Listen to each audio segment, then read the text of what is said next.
Les cavernes de marbre au Chili sont l'une des merveilles naturelles les plus lointaines du monde. La cathédrale, la chapelle et la grotte sont les 3 principales attractions. Il s'agit d'un ensemble noir et blanc de cavernes, de colonnes et de tunnels en marbre. Les vagues les façonnent depuis des milliers d'années et elles sont toujours aussi fortes. Les grottes et les vagues d'eau turquoise s'associent pour créer un superbe spectacle de lumière. Lorsque l'été commence, une rivière d'apparence ordinaire en Colombie se transforme en un arc-en-ciel liquide. Le Caño Cristales, également connu comme le plus beau fleuve au monde, brille en 5 couleurs, rouge, noir, vert, bleu et jaune. Il a cette apparence pendant 6 mois par an, grâce à une plante aquatique particulière qui produit toutes ces couleurs. Elle a besoin d'une quantité parfaite de soleil et d'eau pour opérer sa magie. La rivière de Daoki, en Inde, est le rêve de tout kayakiste. Elle est couleur émeraude et si transparente que l'on peut voir jusqu'au fond. Des galets, des pierres et de beaux poissons, les bateaux de pêche colorés semblent flotter sur du verre.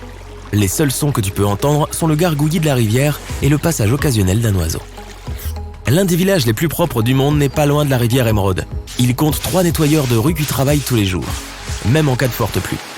Les habitants plantent des fleurs et des buissons dans tout le village et les voitures ne sont pas autorisées. Les frais de parking des touristes servent à payer encore plus de nettoyage des rues. La peine pour abandonner des détritus, une amende ou même la prison. Le Blue Lake, en Nouvelle-Zélande, est l'un des lacs les plus clairs au monde. C'est comme si on regardait de l'eau distillée. On peut même voir des nuances de bleu-violet, ce qui est vraiment rare. L'eau provient de son voisin, un lac glaciaire. Les Maoris locaux ne te permettent pas de te baigner dedans. Tu ne peux même pas y tremper tes pieds. Ils pensent que le lac possède des pouvoirs spéciaux. La plage de Luskentyre est une étendue infinie de dunes de sable blanc et d'eau parfaitement bleue. Mais ne te laisse pas tromper par cette ambiance tropicale. Elle se trouve en Écosse. C'est pourquoi elle est belle de mai à juin. En décembre, l'endroit ne reçoit qu'1 heure de soleil par jour, ce qui lui donne un aspect plutôt morose. Le lac des 5 fleurs dans la vallée de Yuzaigu, en Chine, passe du jaune au vert émeraude, du jade foncé au turquoise clair et parfois même à la couleur corail, dont j'ignorais l'existence.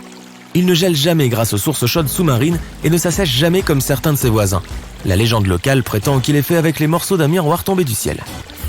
La vallée qui l'entoure possède certaines collines classiques, avec des grottes en surface, des chutes d'eau spectaculaires, environ 140 oiseaux différents, et quelques pandas géants et autres plantes et animaux en voie de disparition. L'océan austral, près de l'Antarctique, possède l'air le plus pur au monde. Il est tellement clair que les scientifiques n'ont pratiquement pas trouvé d'ADN à analyser, juste quelques bactéries marines. L'Antarctique est composé à 99% de glace et possède des glaciers bleus époustouflants, des volcans actifs et les meilleures images de neige écroustillantes du monde. Le mont Haleakala, à Hawaï, est l'un des endroits les plus calmes du monde. Les gardes forestiers mesurent souvent ici le son à 0. Son nom en hawaïen signifie « maison du soleil ». Il s'est formé grâce à un volcan vieux d'1 million d'années. La lave s'est accumulée au fil des ans et s'est transformée en une montagne. Elle a son propre climat et son propre temps, qui est presque impossible à prévoir. Maintenant, il faut presque 1 semaine de bateau pour aller de l'Afrique du Sud jusqu'à la localité la plus isolée du monde, Édimbourg des 7 mers. C'est quand même chic comme nom. Tu dois obtenir une autorisation spéciale des autorités locales pour t'y rendre.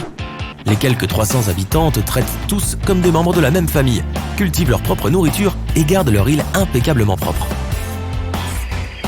La forêt de Daintree en Australie est la plus ancienne forêt tropicale du monde. Elle existe depuis plus de 100 millions d'années et abrite 12 000 types d'insectes et environ 90% de la population australienne de papillons et de chauves-souris. Elle abrite également environ 3000 espèces de plantes différentes. L'archipel Bazaruto, dans l'océan Indien, possède un sable blanc comme du cristal et des récifs coralliens que personne n'a touchés, et presque aucun touriste. C'est une réserve marine officielle, la pêche commerciale y est donc interdite. On peut cependant encore voir des pêcheurs dans de vieux bateaux traditionnels. C'est pourquoi les coraux sont encore en parfait état. Bazaruto abrite aussi quelques-uns des derniers siréniens. Une mystérieuse bambouseraie émeraude est située à quelques minutes du train de Kyoto. C'est comme un portail vers un autre univers. Les grincements et bruits de fond en font l'un des 100 meilleurs paysages sonores du Japon. Des artistes locaux fabriquent des paniers, des dessous de verre et des baguettes, tous faits à partir du bambou. La forêt pluviale de Great Bear, en Colombie-Britannique, est célèbre pour ses 2 cèdres vieux de 1000 ans, ses chutes d'eau couvertes de mousse, son eau de la couleur du granit et ses ruisseaux cristallins. Elle abrite le rare ours Kermode, de couleur crème, également connu sous le nom d'ours esprit. On trouve des cerfs de Sitka, des loups gris, des cougars, des chèvres de montagne, des orques, des saumons, des otaries, des loutres de mer, des baleines à bosse. Tu vois le tableau. Le secret de cette couleur de Barbapapa à Pixen Beach à Barbuda est qu'elle est faite de coraux écrasés avec de minuscules choses rouges unicellulaires qui vivent en dessous. Tu peux voir cette célèbre teinte rose quand les vagues sont assez fortes. Cet endroit n'a pas d'installation prévue pour recevoir du public et donc il est beaucoup moins fréquenté que les autres îles des Caraïbes. Et c'est pourquoi il est si propre. Il a fallu des milliers d'années pour former les étangs de Picaninny en Australie. L'eau souterraine est remontée lentement jusqu'à la surface à travers tout ce calcaire. Elle a formé une grande caverne sous-marine avec des parois d'une blancheur étonnante. Il faut un permis spécial pour plonger ici, mais cela vaut vraiment la peine. La Laponie en Finlande a un air parmi les plus purs au monde. Elle possède également des aurores boréales spectaculaires, des arbres parsemés de neige et des paysages d'une blancheur infinie. Les premiers humains sont arrivés ici il y a environ 7000 ans. C'étaient principalement des éleveurs de rennes et aujourd'hui il y a plus de rennes qu'il n'y a d'hommes et les rennes ne polluent pas vraiment. Le parc national des lacs de Plitvice est l'une des attractions touristiques les plus populaires en Croatie. Il compte 16 lacs clairs et colorés, tous connectés par des chutes d'eau. On peut y trouver des cerfs, des ours, des loups, des sangliers et des oiseaux rares qui errent et profitent de cette nature intacte. C'est un site qui fait partie du patrimoine mondial de l'UNESCO, alors ils doivent le garder propre. Il y a 60 millions d'années, un grand volcan s'est réveillé en colère dans l'actuelle Irlande du Nord. Il a craché un tas de basalte fondu, un type de lave particulier. Elle s'est refroidie et s'est transformée en 40 marches imbriquées les unes avec les autres qui mènent jusqu'à la mer. La légende locale prétend que leur forme est parfaite, parce qu'elles ont été fabriquées par un géant irlandais. Il a dû construire une route vers la mer pour atteindre son ennemi en Écosse. Badabisurt, dans le nord de l'Iran, possède des terrasses en travertin uniques. En fait, c'est un énorme escalier. Cela a pris des milliers d'années à se former. 2 sources d'eau chaude minérale différentes coulent vers le bas, laissant derrière elles une boue gélatineuse. La pente a pris la forme d'un escalier lorsque l'eau s'est refroidie. Et les sources sont toujours actives. L'une a des propriétés curatives, l'autre produit une poussière qui rend l'eau orange. Quand le soleil paraît, tout devient rouge, orange et jaune. La Laguna Colorada est un lac salé en Bolivie. C'est un véritable aimant pour les photographes du monde entier. Elle tire sa couleur rouge cramoisie des algues et des riches minéraux présents dans l'eau. Elle est entourée de plaines désertiques de haute altitude, de volcans, de boue bouillonnante, de neige et de rochers avec des formes étranges. Elle abrite 3 des 6 espèces de flamants du monde qui viennent ici pour se remplir de plancton. Les flamants naissent blancs mais deviennent roses à cause de toutes ces algues rouges.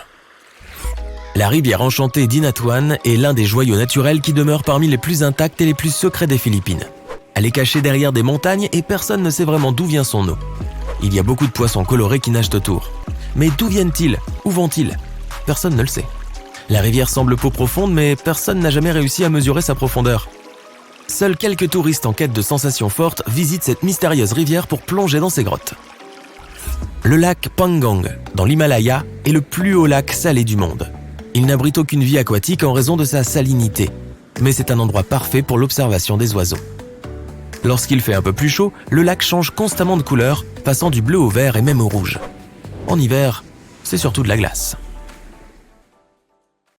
Ah, la gravité, espèce d'animal sans cœur. Oui, c'est toujours ce que je me dis quand je me prends les pieds dans une pierre ou une marche et que je tombe face contre terre. Je te jure, je ne suis pas maladroit. Non, de toute façon, la gravité touche tout le monde, n'est-ce pas? Enfin une certitude dans ce monde en perpétuel changement. Tout le monde est concerné. Contrairement à l'amour, par exemple. Oh, je suis d'humeur romantique, désolé. Mais si je te disais que ce n'est pas aussi simple et clair que tu le penses. Il y a des endroits sur notre planète où la gravité se comporte comme si elle était devenue folle. Et c'est pour ça que tu as cliqué ici. Alors, allons jeter un coup d'œil. Colline magnétique à Leh, Inde. Il y a un bout de route en Inde qui attire les touristes du monde entier. Elle n'est pas différente du paysage alentour et tu pourrais facilement passer à côté sans la voir, si ce n'est pour une chose très inhabituelle et un peu effrayante. Si tu arrêtes ta voiture sur la colline magnétique en montant la pente et que tu la mets au point mort, elle commencera à avancer jusqu'à atteindre une vitesse de 20 km/h. On dit qu'il existe une sorte de force magnétique qui tire les voitures vers le haut de la colline, d'où son nom. De plus, on dit aussi que même les avions prennent de l'altitude au-dessus de cet endroit. Les sceptiques proposent une autre explication. C'est simplement la configuration du terrain qui donne l'illusion de monter, alors qu'en fait, on descend la colline, et vice-versa. Quelle que soit la vérité, j'aimerais voir cela de mes propres yeux. Et toi? Dis-le moi dans les commentaires. La forêt tordue, Pologne. Près du village de Nowe Czarnowo, il y a une forêt au fond de laquelle on peut trouver des pins aux allures étranges. Plantés dans les années 1930, ce sont 400 arbres qui se courbent brusquement vers le nord, pratiquement dès les racines, puis poussent vers le haut en demi-cercle. Bien que les scientifiques proposent différentes théories sur la croissance étrange de ces arbres, personne ne peut dire avec certitude ce qui leur a donné cette apparence. Certains disent que ce sont des gens qui l'ont fait, tandis que d'autres croient qu'il s'agit d'une anomalie gravitationnelle qui a en quelque sorte poussé les arbres vers le bas. Cependant, le problème avec cette version est qu'elle aurait dû être présente pendant des années, et que cela n'aurait affecté que les arbres. Reconnaissons-le, aucune explication indiscutable n'explique ce phénomène, aussi dingue cela soit-il. Une chute d'eau, île Féroé. As-tu déjà vu une chute d'eau qui tombe vers le haut ? Tu peux en voir une sur les îles Féroé, à mi-chemin entre l'Islande et l'Écosse. Mais si tu t'attendais à ce que je te raconte une histoire incroyable à propos d'une force mystérieuse poussant l'eau vers le haut des rochers, alors désolé, pas du tout. Cela dit, la vérité est tout aussi stupéfiante. Les vents de cet endroit sont si puissants qu'ils soulèvent l'eau et la rejettent vers le haut. Je suppose que c'est ce genre de vent qui a permis à Mary Poppins de voler avec son parapluie. Ça paraît raisonnable. En fait, cette cascade n'est pas unique. Il existe plusieurs autres endroits sur Terre où les vents créent une illusion qui défie la gravité. Par exemple, la rivière Kinder, en Angleterre, possède une chute d'eau qui lutte constamment contre le vent. Le vent est si fort que la moitié de l'eau de la cascade semble s'envoler sans jamais toucher le bas de la chute. Le barrage Hoover, dans le Nevada, États-Unis. Si tu arrives un jour à monter au sommet du barrage, qui fait environ 221 mètres de haut, tu peux essayer un petit truc. Prends une bouteille d'eau et verse-la sur le bord. Tu verras l'eau s'écouler vers le haut au lieu de se déverser vers le bas. Une fois de plus, il ne s'agit pas d'un phénomène magique ou artificiel. Le vent est tout simplement trop fort pour que l'eau tombe, comme dans le cas de la cascade des îles Féroé. Ici, cependant, c'est encore plus impressionnant puisque tu peux le faire toi-même. Dokkaebi Road, Corée du Sud. Une autre anomalie gravitationnelle située sur une route. Les habitants ont découvert un jour que si l'on pose une canette ou une bouteille vide sur le sol, elle commence immédiatement à rouler vers le haut de la montagne. Mais contrairement à d'autres endroits de ce genre dans le monde, la route Dokkaebi ne crée pas seulement une illusion. Lorsque tu descends la pente, tu n'as pas l'impression de monter, tout est plutôt normal. Mais dès que tu poses un objet qui peut rouler, il le fait dans la direction opposée à celle qu'il devrait. Les autorités locales n'ont pas tardé à profiter du phénomène et ont installé un panneau indiquant aux touristes curieux la route mystérieuse. Rocher d'Or, Birmanie. Si tu te trouves en Birmanie, aujourd'hui appelée aussi Myanmar, n'oublie pas de visiter ce site célèbre. Un rocher recouvert de feuilles d'or se trouve au bord d'une falaise et une petite pagode est construite au sommet. Ce qui est impressionnant avec ce rocher, c'est qu'il ne touche que légèrement la falaise pour s'appuyer. En fait, on dirait que le rocher va tomber d'une minute à l'autre, mais non, il se tient comme ça depuis des siècles. De plus, la pagode construite sur le rocher n'est pas vraiment une construction récente. C'est donc un spectacle assez étonnant. Le rocher semble dire « Gravité ? Pff, je me fiche de ce genre de choses ». La légende veut que ce qui maintient le rocher en place soit une simple mèche de cheveux de Bouddha. Moi, je ne sais pas, mais tu peux aller voir le rocher par toi-même et constater qu'il n'est attaché à la falaise par rien du tout. Et pourtant, il n'a pas bougé depuis 2500 ans. Il se passe forcément un truc louche ici, hein ? Pierre de Davasco, Argentine. S'il existe une autre chose qui dit tout haut « Gravité, je te défie », c'est bien la pierre de Davasco. Cet énorme rocher de 300 tonnes se tient de manière précaire au bord d'une falaise et se balance un peu d'un côté à l'autre au gré du vent. Les gens l'ont même testé en plaçant des bouteilles en verre sous l'un de ses bords. Elles ont explosé avec un nouveau mouvement du rocher. Malheureusement, aujourd'hui, tu ne peux plus voir cette merveille de la nature telle qu'elle était il y a un siècle. En 1912, le rocher est brusquement tombé de son perchoir, qu'il occupait littéralement depuis des centaines d'années. Les habitants de la ville voisine de Tandil étaient si tristes de cet événement que 95 ans plus tard, en 2007, ils ont décidé de restaurer la pierre. En fait, ils ne l'ont pas vraiment reconstituée morceau par morceau. Ils ont fabriqué une réplique en plastique de la pierre et l'ont placée au même endroit et dans la même position. Ainsi, aujourd'hui encore, en passant par Tandil, tu peux voir le célèbre rocher d'équilibre. Plutôt un symbole maintenant, bien sûr, car il ne se balance plus et ne pèse plus que 9 tonnes. Mais il est tout de même immédiatement reconnaissable. Devil's Tower, dans le Wyoming, États-Unis. Tu te souviens de cet endroit dans le film Rencontre du troisième type ? Sinon, tu devrais aller le voir, mais pas tout de suite.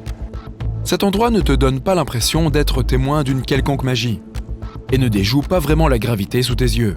Cela semble presque ennuyeux comparé au reste des sites de ma liste, non ? Mais la vraie caractéristique époustouflante de la Devil's Tower est que les scientifiques ne peuvent tout simplement pas expliquer comment elle a vu le jour. Il s'agit d'une formation rocheuse de 265 mètres dont les parois sont si raides qu'elles sont pratiquement verticales. Mais ce n'est pas le plus important. Ce morceau de pierre s'est élevé au milieu des plaines ondulées du Wyoming, sans rien de semblable à des kilomètres à la ronde. Alors, comment se fait-il qu'un paysage si plat ait pu subitement donner naissance à quelque chose d'aussi grand ? Les théories abondent, mais personne n'a encore la réponse. Ma théorie ? Peut-être que c'est ici que la Terre a un nombril géant. Si tu as une meilleure idée, ma foi, je t'écoute. Oregon Vortex, États-Unis. La maison du mystère de Gold Hill dans l'Oregon étonne ses visiteurs par ses effets qui défient la gravité.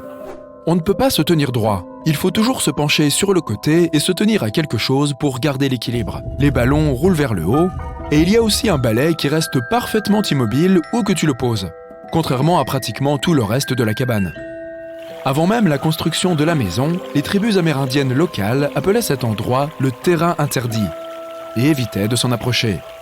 Mais les propriétaires de la baraque ont décidé d'en faire une attraction et ils ont réussi. Ils ont créé une atmosphère de mystère autour de l'endroit et ont répandu la nouvelle dans les journaux et plus tard sur Internet.